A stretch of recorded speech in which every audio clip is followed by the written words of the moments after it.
আমি সকল অনলাইনের ভাই ও বন্ধুদেরকে বলছি, সবাই তো ভাই বন্ধুই হন অনলাইনে। সবাইকে বলছি আমার বেয়াদবি ক্ষমা করবেন। এই আসিয়াকে যারা ধর্ষণ করেছে তাদের নুনু কেটে দেওয়া হোক এবং জজ সাহেবকে বলবেন খুব দ্রুত যেন তাদের ফাঁসির রায় দেয়। তবে এই বাপ বেটাকে ছোট ছোট করে নুনু কেটে দেওয়া হোক, আঙ্গুল কেটে দেওয়া হোক, প্রচুর পরিমাণ শাস্তি দিয়ে তাদেরকে হত্যা করা হোক। ছোট বাচ্চা মেয়ে কোথায় নিরাপত্তা পাবে?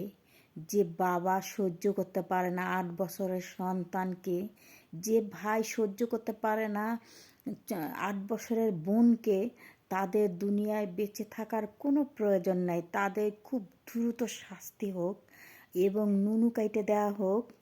আমার কথায় যদি কোনো রং হয়ে থাকে, সমস্ত ভাইয়েরা যারা আমার ভিডিওটাকে দেখবেন, শেয়ার করবেন, কমেন্ট করবেন এবং ক্ষমা দৃষ্টিকে নেবেন যদি আমার কোনো ভুল হয়ে থাকে।